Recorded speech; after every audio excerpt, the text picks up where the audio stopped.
Hi, I'm Michael, and this is California. And inevitably, as new $1,400 stimulus checks get rolled out, because of the passage of the American Rescue Plan, there are some issues that have come up that are causing Americans to either have serious delays in getting their stimulus money or having it taken away because of past due debts. This is despite new policies by the IRS to not deduct some debts automatically from people's checks.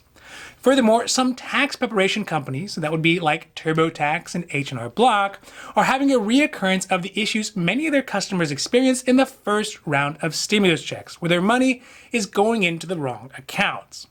To even cause further delays, some banks are holding on to stimulus checks much later than is necessary and claiming it's part of their normal depository process. So today we are talking about the newest third round of $1,400 stimulus checks and how some people's checks are being delayed or reduced because of past due debts and errors in the distribution process that are causing people to wait unnecessarily. Now this is your daily dose, and before we get to it, if you like this information, if you find it interesting, if you find it helpful, please don't forget to like and subscribe. That way you can get updates when our newest and most informative videos become available.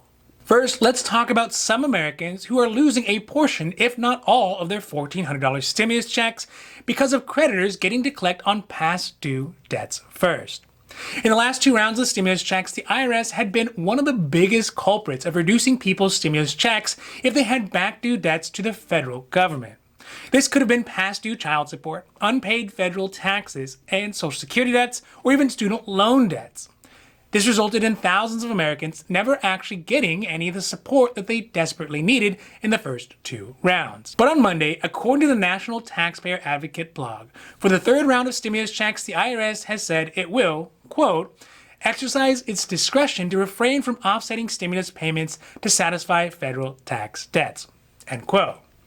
Now, despite this being the correct move by the IRS to ensure people get the help they need when they need it instead of, kicking them while they are down, it will not do much good for people who already have been affected by the deductions in this round of checks. Specifically, those folks who've already filed their 2020 taxes early and already had the deductions happen. Furthermore, the cessation of seeking debts by the IRS will not shield individuals with other debts that have gone unpaid.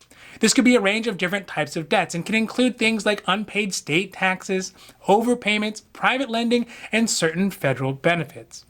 Although there was wording in the original American Rescue Plan to shield stimulus checks from all types of debt reclamation, it was excluded in the final bill because of the use of the reconciliation process to pass the bill rather than through the normal legislative channels.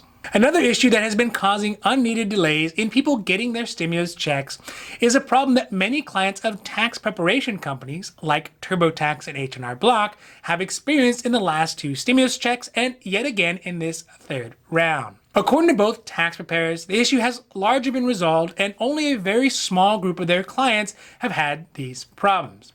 The problem is twofold. First is that some people who use TurboTax and H&R Block and other tax preparation services have found that when they go to the IRS Get My Payment tool, their checks have been deposited into a bank account that is not theirs.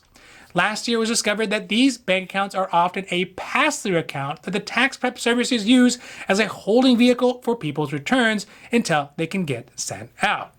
I wonder if these pass-through accounts collect any interest.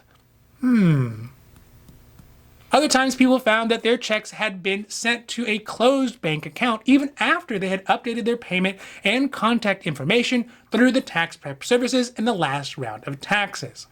According to both tax prep companies, they have worked alongside with the IRS to resolve the issue for this third round of stimulus checks.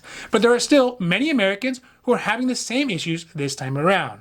To add insult to injury, the people trying to resolve these types of errors, companies like TurboTax are just forwarding them onto the IRS to get their issue resolved, leaving them to deal with the robot phone machines and extra long wait times for any sort of assistance. The only little bit of relief there is in this whole situation is for people whose checks were sent to closed bank accounts. Once the funds bounce back to the IRS as a closed account, they will reissue the payments via paper check and send out the reprint to the address they have on file from the most recent taxes. The IRS says that they will resend checks within 2 weeks of receiving notification that the previous account is no longer active, leaving these clients to wait a lot longer before they can get their $1,400 stimulus checks. Finally today, there are reports that some of the major banks are holding on to people's $1,400 stimulus checks later than is actually necessary, and claiming it's part of their normal depository process. Some people who bank at large banks like Wells Fargo and JP Morgan Chase Bank are finding that their stimulus checks have been pending in their accounts since last weekend, but that the funds are not already available or were only made available to them after the 17th. According to NACHA, the governing body that manages ACH payments, quote, regardless of when payment files are sent and received, settlements of the funds for the payments will occur at 8:30 a.m. Eastern Standard Time on Wednesday, March 17th, exactly as instructed by the IRS, end quote. But some other banks have decided to provide the money to their clients in advance of when the pending payments cleared, in a good faith effort to ensure that their clients have the support they need as soon as possible.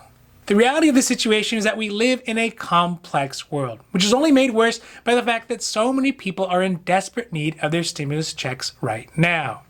Truly, the difference of a few days leaves such a weighty impression upon somebody in need that it's really unfair for these private companies and these banks to create unneeded delays in getting people their checks. But also, it is no surprise that there are issues, whether it's the tax prep services, the IRS, or the banks, considering the complexity and the magnitude of the situation as a whole. Fortunately, the good news is that the funds are getting out. The issues are known, and they are being worked on and hopefully getting fixed. It is great to see that the IRS is declining to forego taking back people's stimulus checks because of some past due debts. Although it is unfortunate that the third round of support is not going to be shielded from all forms of creditors. Sure, some folks have past due debts, and it's no doubt whose responsibility they are. But still, they shouldn't have to be forced to repay them all at really the most inopportune time, maybe in their lifetimes. Now, this has been your Daily Dose, and I hope that you found it interesting or helpful or at least useful. And if you did, please don't forget to like and subscribe. That way you can get updates when our newest and most informative videos become available. So that's it for me, and for California, I'm Michael, wishing you a happy, healthy day.